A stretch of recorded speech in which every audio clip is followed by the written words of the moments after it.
The standard image of the American pioneer is a single linear road trip. You load a wagon, endure a few months of dust, and then plant your flag in the soil to start a permanent farming life. In the winter of 1846, Charles Hopkins Allen was living a very different reality. While returning home to Nauvoo, Illinois with an ox team, a day of freezing rain soaked him to the bone. By the time he reached the outskirts of his settlement, the temperature had dropped so fast that his clothes were beginning to freeze to his skin. A mile and a half from home, he hit Camp Creek. The water was high and the current was fast. Charles realized that if he stayed on the bank, the wind would freeze him solid. His only hope was the water. He waded in until the water reached his mouth, took a breath, and purposefully sunk to the bottom. He used the riverbed to leap forward, surging up for air and then diving back down to use the ground for leverage until he clawed his way to the other side. This survival event was one fraction of a 92-year existence defined by relentless physical motion. Settling the West meant repeating this level of effort for decades after the initial wagon train arrived. By his teenage years, Charles was already accustomed to displacement.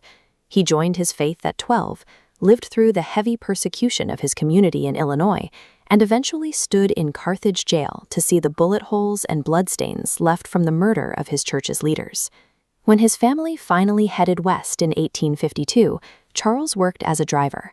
He spent the 1,000-mile journey hunting for the best grazing spots and keeping the livestock alive, ensuring his teams arrived in the Salt Lake Valley in better condition than most.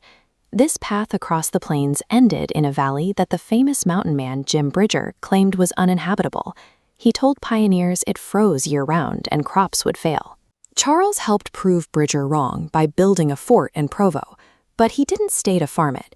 Instead, he pushed further south, retracing the route through the Mojave Desert to establish a new home in San Bernardino, California. He spent the next several years hauling freight over the mountains with a 6-mule team. During this time, he survived a near-fatal bout of mountain fever and navigated the high-risk trade networks required to keep these remote settlements supplied with goods. Success on the frontier was built on these grueling trade loops and the constant physical exertion required to move resources across vast, hostile distances. That commitment often required 1,000-mile diversions for the sake of his family. When his sister Saffronia needed help in Nevada, Charles spent 9 months on a rescue mission, crossing the Sierra Nevadas on horseback through snow so deep he could barely find the trail. He reached the boom town of Carson City during a gold rush, where the influx of miners had sent the cost of survival through the roof. Flour was selling for $75 a hundredweight, making basic existence a matter of extreme financial stress. He moved his family to Utah's Cache Valley, but couldn't stay off the trail. In 1863, he took a massive reverse journey, traveling 1,000 miles back to Iowa. He spent 6 months scouting new English and European immigrants back to Utah. On the return trip, Charles served as the night watch for a 100-wagon train. He stood guard through the night and rounded up the cattle in the pre-dawn hours, taking responsibility for the safety of hundreds of families.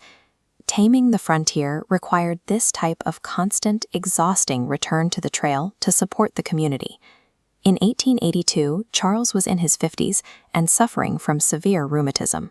Rather than retiring, he decided a change in climate was necessary for his health and uprooted his family for one last major move. The final line on our map traces his descent from the mountains of Utah into the arid heat of Mesa, Arizona, completing a geographic footprint that spanned most of the American West. In Arizona, his work shifted from navigating the land to building the systems that governed it. He became a director for the Mesa Canal Company, served on the school board, and spent 15 years as a missionary and healer among the local Lamanite communities along the Salt and Gila rivers. For Charles, the survival of the nomad eventually gave way to the stability of the citizen, trading the wagon seat for the boardroom and the pulpit. By his death at age 92, Charles had covered tens of thousands of miles by foot, horse, and wagon. He left behind a posterity of 16 children and a legacy of labor that stretched from the Mississippi River to the Pacific coast. Building the American West was a generational, physical grind that required him to cross the continent until his body eventually gave out. While his geography was in constant flux for nearly a century, his internal conviction remained fixed on the same point. That century of motion was fueled by a foundation that never moved. As he wrote in his final testimony, "I know the gospel is true."